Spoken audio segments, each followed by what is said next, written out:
अंग्रेजी पूरी दुनिया में बोली जाती है। कौन बोलता है पता चल रहा है? तो जब सवाल करोगे कौन से, कौन मैंने समझ रहे ना, हु, कौन मतलब हु, हिंदी क्या निकलेगा बेटा? कौन। कोई भी अगर सेंटेंस आता है तो अब कौन से सवाल करोगे ना तो सब्जेक्ट का पता चलता है। जैसे वह आम खा रहा है, कौन आम खा रहा है? तो वह खा रहा है। हम लोग पटना जा रहे हैं, कौन पटना जा रहा है? हम लोग जा रहे हैं। तो कौन से जब सवाल करोगे ना हु से तो सब्जेक्ट की प्राप्ति होती है। आज सब्जेक्ट की प्राप्ति हो गई तो एक्टिव वॉइस हो गया। आज सब्जेक्ट की प्राप्ति नहीं हुई तो समझ जाना कि पैसिव वॉइस हो गया। हम तीसरा चीज पढ़ा रहे हैं धरती पर, मेल और फीमेल। अब मेल और फीमेल के तीसरा भी बता रहे थे ना कि जब परिवार का किस्मत खराब होता है तो परिवार में थर्ड पर्सन भी जन्म ले लेता है। अरे परिवार में मेल जन्म लेता है चाहे फीमेल। अब परिवार का किस्मत खराब हो तो तीसरा कौन आ जाता है? किन्नर आ जाता है। राइट, कोई दिक्कत? तो इसको आप वही समझ लेना, इसको किन्नर ही समझ लेना। क्या समझ लेना? किन्नर। क्योंकि अगर सब्जेक्ट वाला वाक्य रहे तो एक्टिव वॉइस, और सब्जेक्ट और ऑब्जेक्ट दोनों वाला सेंटेंस रहे तो पैसिव वॉइस, और जिसमें सिर्फ ऑब्जेक्ट रहे सब्जेक्ट रहे ही नहीं, मतलब बिना बापे का पैदा हो गया। समझ मारिए ना, बिना बाप का ही पैदा हो गया तो समझ जाना क्या हो गया वो। समझ मारिए ना, बिना बाप का पैदा हो गया तो समझ लगा थर्ड टाइप सेंटेंस है। थर्ड टाइप सेंटेंस, तो थर्ड टाइप सेंटेंस मतलब अंग्रेजी पूरी दुनिया में बोली जाती है। तो कौन, देखो तो कौन बोलता है पता चल रहा है? पूरी दुनिया वाले बोलते हैं। तो इसको ऑब्जेक्ट से शुरू करेंगे, कोई दिक्कत? ये थर्ड टाइप सेंटेंस है। पहला टाइप सब्जेक्ट ऑब्जेक्ट, सब्जेक्ट प्रधान हो एक्टिव वॉइस, और सब्जेक्ट ऑब्जेक्ट दोनों रहे, ऑब्जेक्ट प्रधान हो तो पैसिव वॉइस, और जिसमें सब्जेक्ट ही नहीं हो सिर्फ और सिर्फ ऑब्जेक्ट हो तो थर्ड टाइप सेंटेंस हो गया। फैमिली में तीन तरह के लोग हैं, तीनों तरह का मैंने एग्जांपल दिया था। अब अंग्रेजी पूरी दुनिया में बोली जाती है। इसको अगर समझ में लोगे ना, अगर ये बनाना जान गए तो बहुत मजेदार मजेदार सेंटेंस बनने वाले हैं। ओके, तो अंग्रेजी पूरी दुनिया में बोली जाती है। चलो बताओ, तो पहले बनाएंगे हाँ। देखो कौन, हु से क्वेश्चन करोगे तो सब्जेक्ट की प्राप्ति, और व्हाट से क्वेश्चन करोगे तो ऑब्जेक्ट की प्राप्ति। जैसे अंग्रेजी पूरी दुनिया में बोली जाती है तो क्या बोली जाती है? अंग्रेजी, तो ऑब्जेक्ट हो गया। तो क्या कर देंगे यहां पर बताओ आप लोग? हाँ, English is spoken, very good, in all over the world, very good.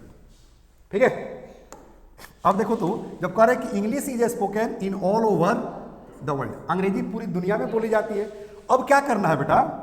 दो जगह आपको चेंजिंग करना है। एक अंग्रेजी की जगह चेंज कर दो और यहां बोलना की जगह पर चेंज कर दो।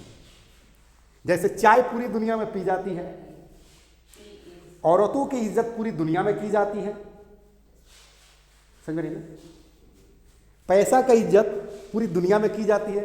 अब इंसान तो छोड़ो यार, जानवर भी इज्जत करने लगे हैं पैसा का, सही ना?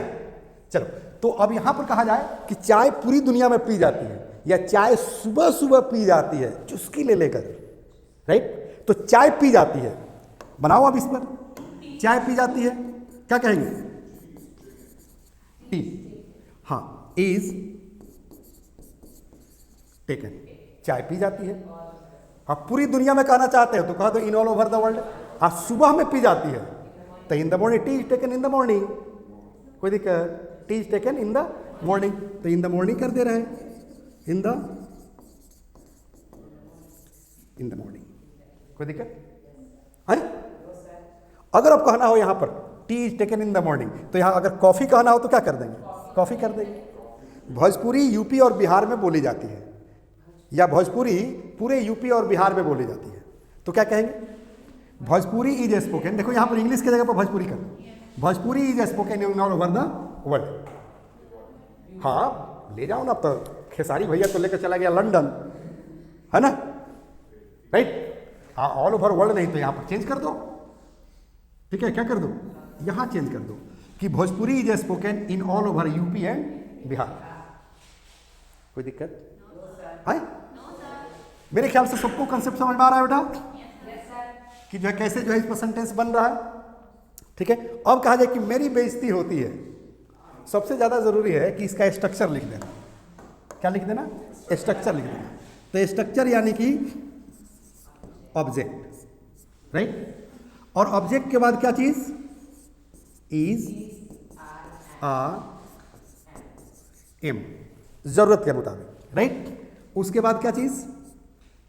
जल्दी बोलो, देखो ये देखोगे तो पता चल जाएगा। V3 है तो क्या हो जाएगा? V3। और उसके बाद क्या? डॉट डॉट चले जाओ। क्या आएगा मुझे भी पता नहीं, देख रहे ना, कहीं आ रहा है इन द मॉर्निंग, कहीं आ रहा है in all over the world, right. हाँ निगेटिव में, हाँ निगेटिव आएगा तो नोट लगा देंगे, लिख देंगे। चलो चलो कोई दिक्कत नहीं है। निगेटिव आएगा तो क्या कर देंगे? नोट लगा देंगे, राइट। उसके बाद V3, उसके बाद डॉट डॉट, समझ लो क्या फर्क पड़ता है, राइट। अब जैसे कोई कहता है कि मेरी बेइज्जती होती है, मेरी बेइज्जती होती है, तो जरा सोचो कौन बेइज्जती करता है? पता नहीं। तो पता नहीं मतलब कौन वॉइस है? थर्ड टाइप सेंटेंस हो गया, राइट। हाँ तो उधर चला गया तो किस में बनेगा?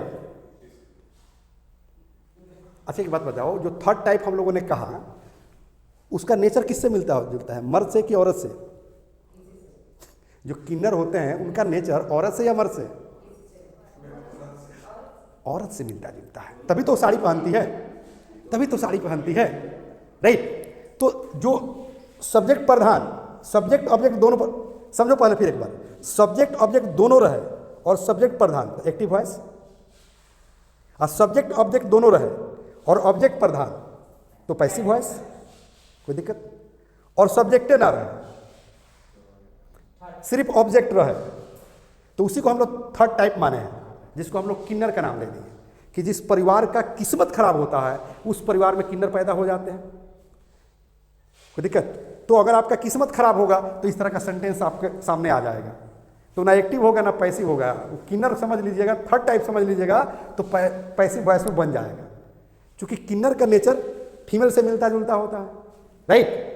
चल कभी देखे हैं कि एक किन्नर दूसरे किन्नर से शादी करे? एक किन्नर जो है किसी मर्द से ही शादी करती है, मतलब कि महिला होती है, वो महिला का नेचर होता है। तो यहाँ पर समझ लेना है क्या चीज़?